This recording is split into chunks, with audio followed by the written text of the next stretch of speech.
Ms. Anderson, we need you to come with us. The police officer's voice was stern as he stood in my office doorway. My heart stopped when I saw my stepmom, Diana, standing behind him, her face a perfect mask of concern. Something was wrong. Very wrong. My name is Emma Anderson. I'm 32, and I've spent the last 5 years raising my daughter Sophie alone after my husband's death. My father remarried 2 years ago to Diana, a woman 15 years his junior who'd never accepted my place in his life, or Sophie's. What's going on? I asked, gathering my things with trembling hands.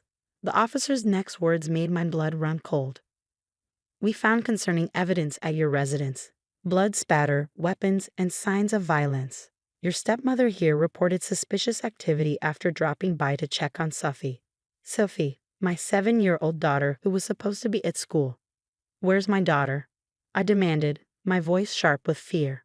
She's safe, Diana interjected smoothly. I picked her up early when I noticed something was wrong. She's with your father now. The drive to my house was a blur. Police cars lined my normally quiet street, their lights painting everything in surreal flashes of red and blue. Crime scene tape wrapped around my front porch like some grotesque decoration. As you can see, the detective gestured as we entered. There's significant blood spatter in the kitchen. We found a knife with traces of blood and signs of struggle in multiple rooms. I stared at my home in horror. The kitchen I painted sunshine yellow last spring was now a nightmare of red streaks. Furniture was overturned, pictures knocked from walls. But something felt off. The chaos looked staged. This is impossible, I said, my voice steady despite my racing heart. I left for work at 7:30 this morning. Everything was fine. Your stepmother came by around noon. The detective continued, says she's been concerned about your behavior lately. Mood swings, aggression. I turned to Diana, who stood in my doorway wringing her hands in false distress. Have you now? I'm just worried about you, Emma, she said, her voice dripping with fake sympathy. After James died, you've never been quite stable. Sophie needs a safe environment. That's when it clicked. This wasn't about concern. This was about Sophie. Diana had been trying to get custody of my daughter for months, telling my father I was an unfit mother, that Sophie needed a proper family environment. But Diana had made one crucial mistake. She didn't know about the security system I'd installed 3 months ago after her first attempt to undermine my parenting, when she called CPS with false allegations of neglect. Detective, I said calmly, I have security cameras in my home. They're connected to a cloud server that records 24/7. Diana's perfectly composed face cracked for just a second.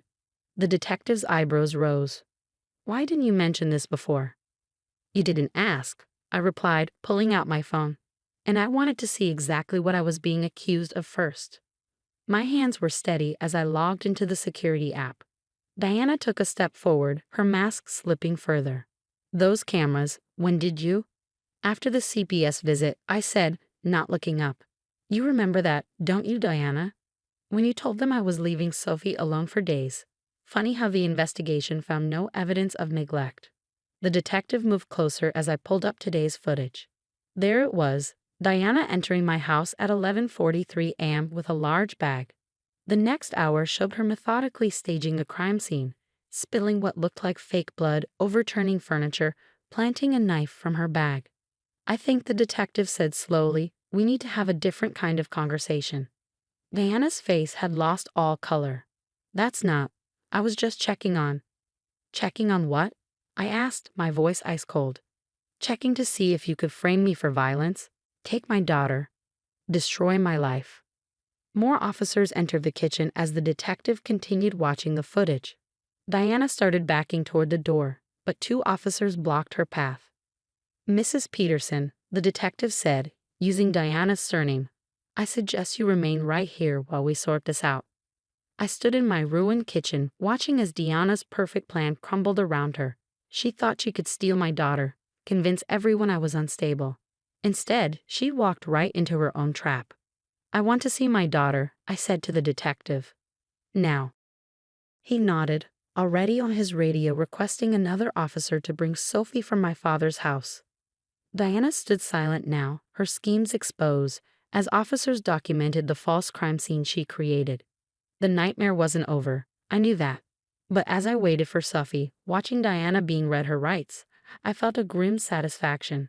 Sometimes the best defense isn't just preparing for the worst, it's being ready to prove it. The next few days were a whirlwind of police statements and legal proceedings. My father was devastated when he saw the security footage, his perfect new wife revealed as a manipulative fraud. But what hurt him most was realizing how long Diana's campaign against me had been going on. I should have seen it, he said, sitting in my newly cleaned kitchen 3 days after Diana's arrest. Sophie was upstairs, finally sleeping peacefully after nights of confusion and questions. All those little comments she made about your parenting, the way she kept pushing to have Sophie stay with us more often. I poured him another coffee, remembering all the times I tried to tell him something was wrong.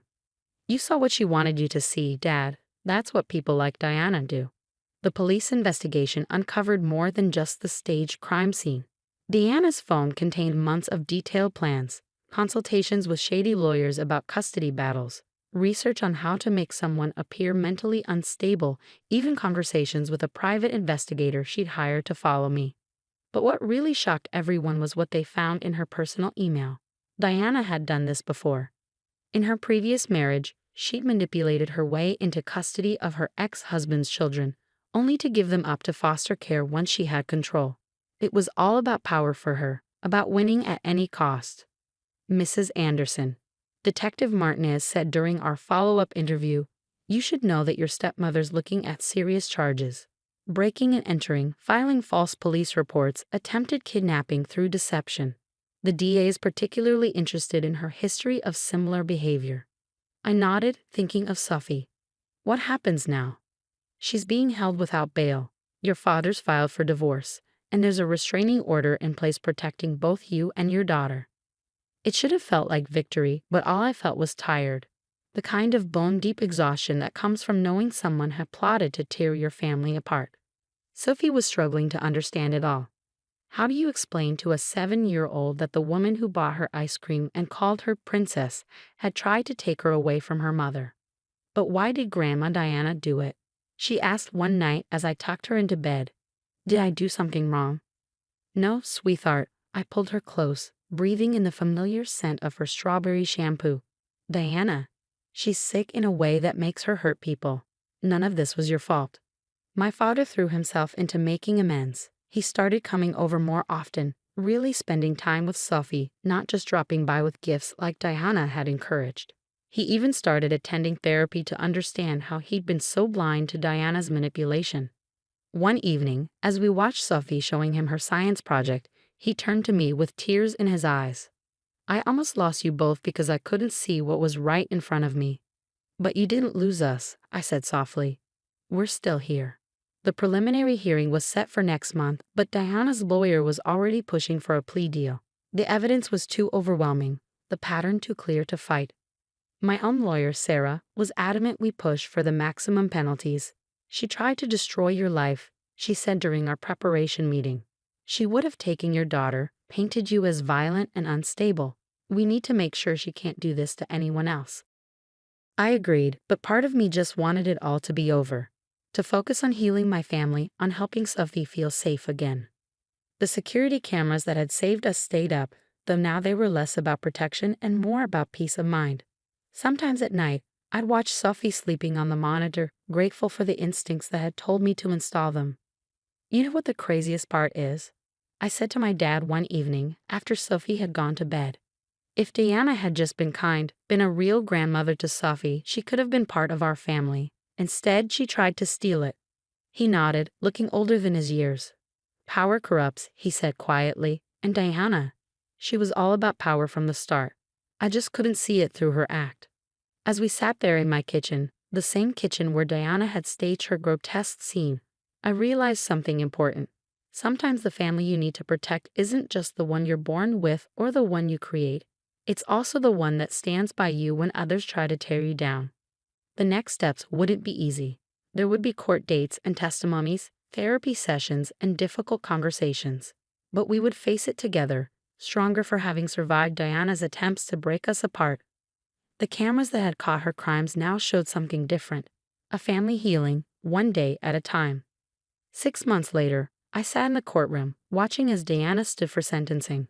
She'd lost her polished appearance, gone were the designer clothes and perfect makeup. Instead, she wore an orange jumpsuit, her true colors finally matching her outside. Your Honor, the prosecutor addressed the court, the state has demonstrated a clear pattern of calculated manipulation and criminal intent. Mrs. Peterson didn't just attempt to frame her stepdaughter once. Evidence shows this was a carefully orchestrated campaign spanning months. The judge, an older woman with sharp eyes, reviewed the documents before her. Security footage, email trails, phone records, and testimonies from Diana's previous victims, all painting a picture of a woman who'd made a career of destroying families. Mrs. Peterson, the judge's voice cut through the tension. Before I deliver your sentence, do you have anything to say? Diana's eyes met mine, and for the first time, I saw real emotion there. Not manipulation, not fake concern, but raw anger at being caught. I was only trying to protect my granddaughter, she said, her voice trembling with practiced vulnerability. Emma's behavior was documented as exemplary by multiple character witnesses, the judge interrupted, including her daughter's teachers, neighbors, and your own ex-husband, who testified about your similar attempts in his family. I felt my father's hand squeeze mine as Diana's facade finally cracked. 7 years, the judge announced, with no possibility of parole for 5. Additionally, you will have no contact with Emma Anderson, Sophie Anderson, or any member of their family for life. As they led Diana away, she turned one last time, her mask completely gone, replaced by a snarl of hatred. But I didn't flinch. She had no power over us anymore. Outside the courthouse, Sophie waited with my best friend Kate. My daughter ran to me, her pigtails bouncing. Is it over, Mom? Is the bad grandmother gone? I lifted her up, though she was getting almost too big for this. Yes, sweetheart. She can't hurt us anymore. That evening, we had a different kind of family dinner.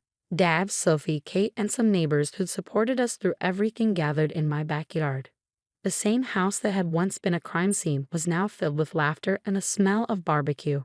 To new beginnings, Dad raised his glass, looking more like himself than he had in months.